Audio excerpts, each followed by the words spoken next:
What's good, Hater Nation? This is Jay Gant from the Sideline Haters coming to you today on NFL Week 3. 3 weeks in, and a lot of teams are panicking right now. A couple of teams 2-0, who you wouldn't imagine. A couple of teams 0-2 that you thought would be at least 1-1 or 2-0 right now. The season's still young, but right now it's do or die time because a quarter of the season is almost over. Um, Injuries have hit a lot of folks, and not to keep playing like a broken record, but the lockout has really affected some of these things to this nature. Hamstrings are in full effect. Ask Arian Foster if he could have worked out a little bit more over the summertime with the team, with the trainers. I believe this hamstring problem he's experiencing right now would probably be a non factor, but it is right now. Um, We'll see how Houston pulls through without him. He's not scheduled to start this week, and that's affecting a lot of fantasy football owners like myself, who has Arian Foster in as one of my number one running backs. Spent a high draft pick on that young man. Sir, get well, but I hope you can play. Fantasy aside, I hope you can play. But let's get into my week 3 picks here.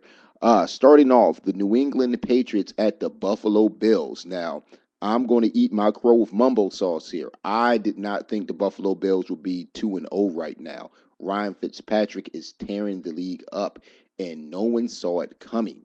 Um, I don't know what to say. I apologize, Buffalo fans. I called your team some ish for a past couple of years, and they're looking pretty good right now. However, they have to face the New England Patriots, who look great. If any team looks great in this league right now, the Patriots are kicking on all cylinders. Every team on defense is struggling a little bit because these defenses do have to gel together.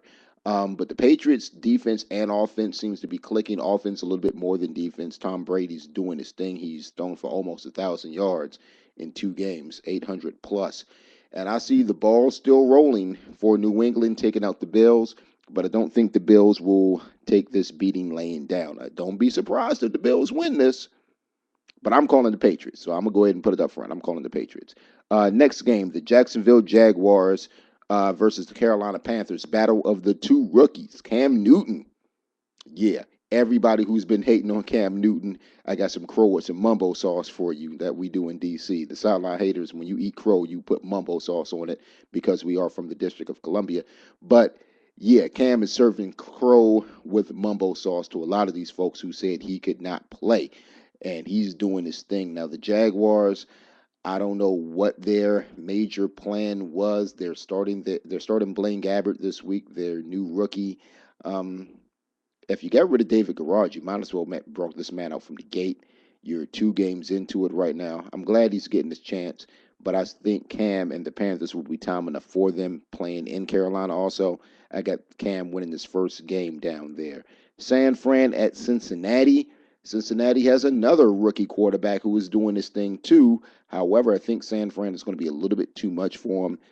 Shout out to San Fran last week, especially Carlos Rogers for laying that lick on Tony Romo. Carlos was a Redskin for a while, and that was the best play he's ever done for the Redskins, hitting Tony Romo like that. So thank you, Carlos. We appreciate that.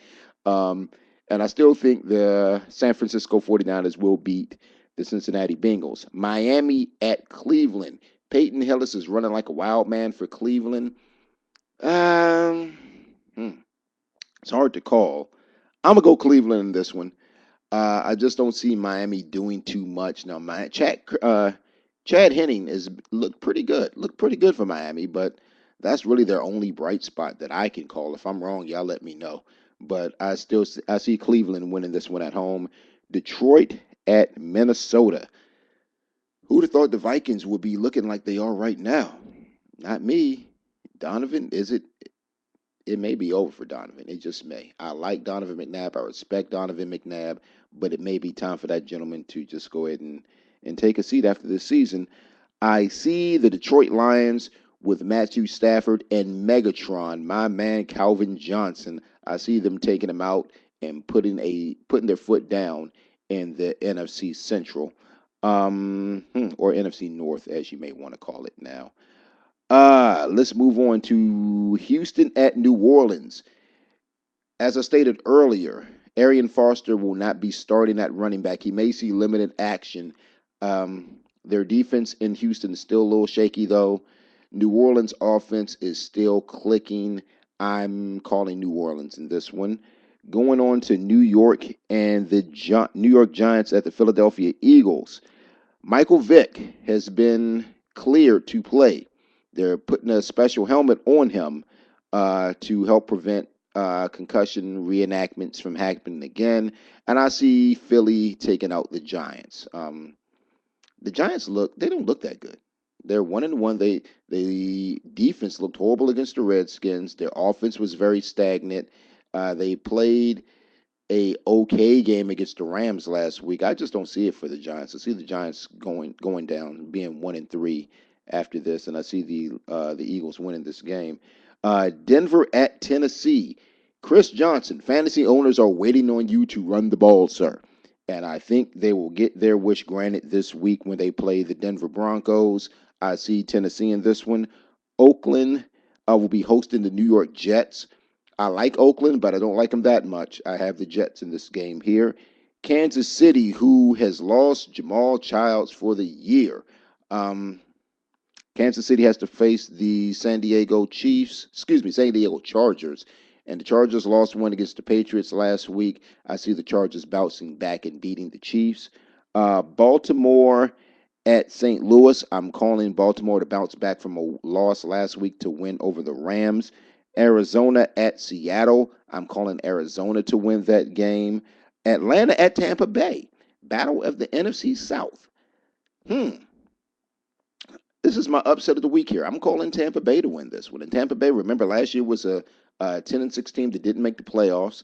Uh, they have to see the Falcons twice a year. And I think they put their foot down and try to take charge of the NFC South this year. So I'm calling Tampa Bay to win that game. Pittsburgh at Indianapolis. Pittsburgh at the Colts. Boy, the Colts want Peyton Manning back now, don't he? They need this man to come back, a clone of Peyton Manning, anything, because I've never seen a team collapse over the loss of one player. Now, granted, this is the best player this is the best quarterback we've seen, the best quarterback I've ever seen. And you subtract him out the deal, and they have nothing going. So I'm calling for the Pittsburgh Steelers to win this game. Uh, Game of the week. Monday Night Football. And I'm glad this one is on Monday night. Everyone knows where I represent. If you don't know, I am from Northeast Washington, D.C. I support the Redskins in anything they do. I've supported the Redskins for 36 years going on this year, and I will continue to support the Washington Redskins, and they will defeat the Dallas Cowboys. I don't care if your lung is well. I don't care if your rib is punctured, your lung is punctured, your rib is broken. I don't care, Tony Romo. I don't mind what D'Angelo Hall said. I don't mind what Brian Arakpo said. And the defensive coordinator has came out and backed them, Jim Haslett. I don't mind any of that. Put them in the dirt. Put those Cowboys in the dirt. I'm tired of these Cowboy fans right here. All I hear is this. All I hear is this mouth. Tired of hearing that mouth. Put them in the dirt. Do it right. Monday Night Football. Put them in the dirt in Dallas. Off that, I'm going to get off my rant and rave. We are the Sideline Haters. Check us out Saturdays and Sundays, 10:25 to 12:25 on the Sports Journey Broadcast Network, www.sportsjourney.com, Serious Sports Talk for the serious sports fan, and Sideline Haters, www.sidelinehaters.com. This is Jay Gant. I'm signing out. Talk to y'all later. Peace.